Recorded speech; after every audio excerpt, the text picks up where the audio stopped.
अस्सलाम वालेकुम। आज मैं आपको आइगन वैल्यूज़ निकालना सिखाऊंगा इस वीडियो के अंदर। तो सबसे पहले हम समझते हैं कि आइगन वैल्यूज़ होती क्या हैं और किसकी होती हैं। तो हाँ, ये जो एक इक्वेशन आपको दिख रही है, ये A minus lambda identity is equal to zero, ये इक्वेशन हमें यानी सॉल्व करने के बाद हमें इसके ज़रिए आइगन वैल्यूज़ निकलती हैं। अब आइगन वैल्यूज़ क्या होती हैं? ये जो हमें लैम्डा दिख रहा है, इसकी जो वैल्यूज़ निकलती हैं वो आइगन वैल्यूज़ कहलाती हैं। तो आइगन वैल्यूज़ हम किस तरह से निकालते हैं? इस इक्वेशन के ज़रिए निकालते हैं, इसको सॉल्व करके। तो ए हमें सवाल के तौर पर मिलता है माइनस लैम्डा आइडेंटिटी। तो ये जो लैम्डा आइडेंटिटी है, दरअसल इसकी वैल्यू ये होती है, ये जो मैंने निकाली है, डायरेक्ट मैंने वैल्यू निकाली है, वरना ये इस तरह से होता है कि लैम्डा मल्टीप्लाई करता है आइडेंटिटी मैट्रिक्स के साथ, तो ये रिजल्ट निकलता है। तो ये मैंने डायरेक्ट लिख दिया। तो इसके बाद अब हम इसके ज़रिए निकालते हैं। तो ये देखें, A minus lambda identity is equal to, ये मैंने उसको सॉल्व करके लिखा है, माइनस किया है। जैसे 6 माइनस लेमडा यहाँ लिखा, -2 माइनस ज़ीरो तो -2 ही आएगा, 2 माइनस ज़ीरो तो 2 आएगा, -2 -2 आया, और 3 माइनस लेमडा तो ये आया। इस तरह से मैंने सॉल्व किया है, इस इक्वेशन के हिसाब से मैंने इनकी वैल्यूज़ को इस तरह से लिखा है। तो अब क्या है? Find the determinant of the matrix. अब हमने क्या करना है? नेक्स्ट स्टेप हमारा क्या होना चाहिए? जब हमने इस तरह से लिख लिया, उसके बाद हमारा अगला स्टेप ये हो कि हम इसका डिटर्मिनेंट निकालें। तो डिटर्मिनेंट का तो आप सबको पता है, मेरी पिछली वीडियोस के अंदर भी डिटर्मिनेंट मैंने निकालना सिखाया है। तो डिटर्मिनेंट निकालेंगे इस मैट्रिक्स का किस तरह से, ये देखें, 6 माइनस, मैं इस रो के ज़रिए डिटर्मिनेंट निकाल रहा हूँ। 6 माइनस लेमडा हमने बाहर रखा, उसके 6 माइनस लेमडा हमने बाहर रखा, उसके बाद ये कॉलम और ये रो कैंसिल हो गई, ये हमारे पास 2/2 की मैट्रिक्स बच गई। ये हमने इस तरह से लिखी। ये आप एक दफ़ा देख लें, मैं पिछली वीडियो के अंदर डिटरमिनेंट निकालना सिखा चुका हूँ, तो इसलिए एक दफ़ा आप लोग ख़ुद देख लें और मैं आपको नेक्स्ट पेज कर दूँ। हमने 2 रखा और ये जिस तरह से देख सकते हैं, ठीक है। नेक्स्ट पेज पे आते हैं, ये देखें। तो ये डिटरमिनेंट को मैंने और सॉल्व किया, वो ये देखें 3 मल्टीप्लाई हो गए, और ये इस तरह से है। आप एक दफ़ा देख लेंगे, डिटरमिनेंट आपको समझ में आ जाएगा। ये देखें एक दफ़ा। अब इसको मैंने आगे और मज़ीद सॉल्व किया है, ये देखें, ये मैंने डायरेक्ट सॉल्व कर दिया। इसके अंदर पहले इन दो को आप मल्टीप्लाई करेंगे, फिर उसके अंदर वैल्यूज़ उसको माइनस करेंगे, फिर इसको मल्टीप्लाई करेंगे, फिर प्लस इसको सॉल्व करेंगे, इसको सॉल्व करेंगे। तो ये तो बहुत आसान स्टेप है, ये आप लोग कर सकते हैं। तो ये डिटर्मिनेंट निकाल लिया, ठीक है। हम मेन पॉइंट्स पे आते हैं। अगर हम डिटर्मिनेंट पे फंस जाएं तो फिर वीडियो बहुत लंबी हो जाएगी, इसलिए आप एक दफ़ा देखें। अगर कोई भी आपको मुश्किल पेश आती है तो आप मुझे बताएं, मैं आपकी ज़रूर सॉल्व करने की कोशिश करूँगा। तो ये मैंने डायरेक्ट लिखा है इसका। अब इसके बाद इसको और सॉल्व मैंने कर दिया, ये डिटर्मिनेंट को, ये देख सकते हैं। अब हमारे पास क्या वैल्यू निकली है? Minus lambda cube plus 12 lambda square minus 36 lambda plus 32 is equal to 0। अब मैं इसके अंदर क्या कर रहा हूँ? इस पूरी इक्वेशन को मल्टीप्लाई कर रहा हूँ माइनस के साथ। Multiply whole equation by minus. मैंने इस पूरी इक्वेशन को माइनस के साथ मल्टीप्लाई किया, तो क्या रिजल्ट आया?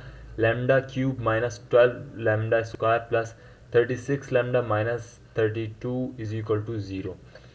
अब हमने नेक्स्ट स्टेप, हमने इसमें क्या करना है? आइगन वैल्यूज फाइंड करने के लिए हमने सपोज करना है ऐसा नंबर इस इक्वेशन के अंदर जो हम लेमडा की जगह रखें तो ये पूरी इक्वेशन ज़ीरो हो जाए।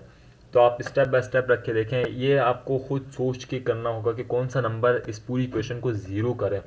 तो आप अगर 1 रख के देखेंगे यहाँ पर, तो ये ज़ीरो नहीं होगी। हाँ, जब आप 2 लेमडा की जगह आप 2 वैल्यूज़ रखेंगे, जैसे ये देखिए मैंने रखी है 2 का क्यूब, लेमडा की जगह मैंने वैल्यूज पुट किए हैं। 2 का क्यूब निकाला, -12 into 2 whole cube plus 36 into 2 minus 32। इस 2 के ज़रिए पूरी इक्वेशन ज़ीरो हो रही है। ये देखिए, आप इसको सॉल्व करके देख लें। ये मैंने वैसे तो सॉल्व कर ही दिया है, आपको देखा होगा। तो ये अब हमारे पास क्या निकल आया? लेमडा 1 इज इक्वल टू 2 निकल आया। यानी लेमडा की 3 वैल्यूज़ निकलती हैं, जिसमें से हमारे पास पहली वैल्यू निकल गई। किस तरह से निकली? कि हम कोई ऐसा नंबर सपोज करें इस स्टेप पर आकर कि वो पूरी इक्वेशन को ज़ीरो कर दें। तो ये 2 ज़ीरो कर रहा है, उसके अलावा कोई नंबर ज़ीरो नहीं कर रहा, तो ये क्या हो गया? लेमडा 1 की वैल्यू हो गई। अब हमने लैम्डा 2 और लैम्डा 3 की वैल्यू भी निकालनी है, तो वो किस तरह से निकालेंगे। अब आ जाएं इस स्टेप पर, सिंथेटिक डिवीजन मेथड। ये एक मेथड है, आसान मेथड है। अब मैं आपको ये भी समझा देता हूँ।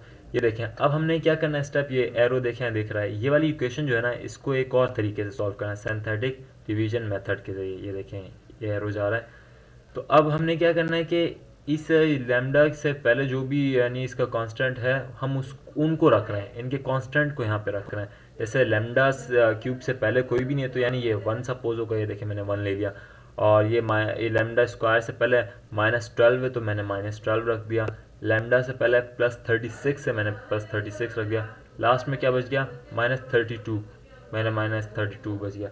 अब हमारे पास क्या नाम है, ये जो 2 हमने सपोज किया था, क्योंकि उसने सबको 0 कर दिया, तो अब हम इस 2 को यहाँ रखते हैं। अब 2 के ज़रिए हम इसको मज़ीद सॉल्व करेंगे। ये हम लोग इसलिए सॉल्व कर रहे हैं ताकि हमारा ये जो क्यूब है ना, ये क्यूब ख़त्म हो जाए और हमारे पास स्क्वायर की वैल्यूज़ आ जाए, क्योंकि स्क्वायर के ज़रिए हम उसको फैक्टर कर सकते हैं और फिर हमारे और वैल्यूज़ निकल सकती हैं। इसलिए हम इस क्यूब को ख़त्म करने के लिए ये मेथड यूज़ कर रहे हैं। और तो देखें, अब हम 2 से ये सिंथेटिक डिवीजन करते हैं, तो देखें कैसे करेंगे। 2 आप बाहर रखें। सबसे पहला स्टेप इसमें क्या होता है कि आप ये वाला जो एलिमेंट होता है इसको ऐसे का ऐसे नीचे उतार लें, ठीक है। उसके बाद इस 2 को मल्टीप्लाई करें 1 के साथ, 2 इंटू 1 इज इक्वल टू 2 आ गया। अब इनको ऐड कर लें, -12 के अंदर +2 करेंगे तो क्या होगा, -10। अब -10 आ गया। अब दोबारा इस 2 को मल्टीप्लाई करें इस -10 के साथ, तो क्या आएगा, -20, ठीक है। अब इनको प्लस कर लें। 36 के अंदर हमने जब -20 किया तो क्या आया, 16। अब फिर क्या करेंगे, 2 को मल्टीप्लाई करेंगे 16 के साथ, ठीक है। तो 16 आया, 16 के साथ जब मल्टीप्लाई करेंगे तो क्या आएगा, 32 आएगा, प्लस का 32। ऊपर -32 था, नीचे +32 आ गया, तो ये कैंसिल होके 0 हो गया। तो अब हमारे पास क्या हो गया, हमारे पास क्यूब खत्म हो गया। कैसे क्यूब खत्म हो गया, ये देखें। अब ये जो नंबर बच गए इनको आप इक्वेशन के अंदर लिख लें। नंबर 1 को मल्टीप्लाई करें लैम्डा स्क्वायर के साथ, -10 lambda sorry +16 is equal to 0। ये इक्वेशन बन गई। अब क्या, हमारा क्यूब खत्म हो गया, लैम्डा क्यूब खत्म हो गया। अब हम इसका आसानी से फैक्टराइज इसको कर सकते हैं। तो अब नेक्स्ट स्टेप हमारा फैक्टराइजेशन होगा।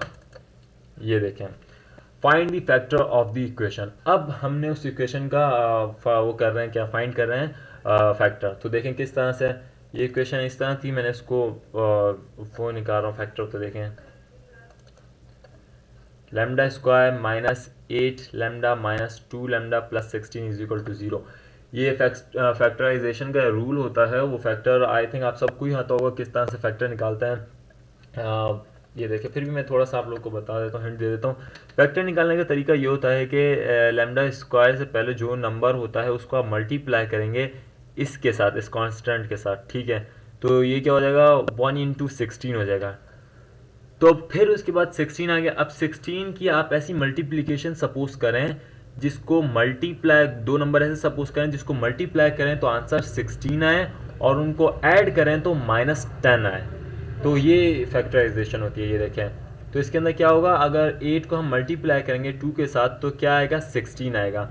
और ये -8 को -2 इन दोनों को ऐड करेंगे तो क्या आएगा, -10। तो इस तरह से ही होता है। अब ये इक्वेशन बन गई।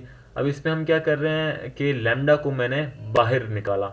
ये मैंने लैम्डा को बाहर निकाला तो पीछे क्या बच गया, लैम्डा -8, ठीक है। अब इसमें से मैं क्या कर रहा हूँ, मैं 2 को बाहर निकाल रहा हूँ। तो मैंने -2 को मैंने बाहर निकाला तो पीछे क्या बच गया, लैम्डा -8। तो अब ये दोनों, ये और ये दोनों सेम है, तो इनको हम एक ही ब्रैकेट्स के अंदर रखेंगे। ये देखें, लैम्डा -8, और इसको एक ब्रैकेट के अंदर रखेंगे, लैम्डा -2 इज इक्वल टू 0। अब हमारा अगला स्टेप क्या है कि लैम्डा -8 को 0 के बराबर रख के देखते हैं। ये हमने 0 के बराबर रख के देखा, तो ये क्या है, लैम्डा इज इक्वल टू 8 आ गया। तो ये हमारे पास लैम्डा 2 की वैल्यू निकल आई, लैम्डा 2 इज इक्वल टू 8 निकल आया। ये हमारे पास दूसरा आंसर हो गया। तीसरा आंसर कैसे निकालेंगे, लैम्डा -2 को बराबर करेंगे 0 के साथ। तो ये 0 के साथ किया तो ये क्या आ गया, लैम्डा 3 इज इक्वल टू 2 आ गया। तो हमारे पास लैम्डा 1 की वैल्यू यहाँ निकल गई थी, ठीक है। और यहाँ पर हमारे लैम्डा 2 और लैम्डा 3 की वैल्यू निकल आई। सो अगर आप लोग को अभी भी इसमें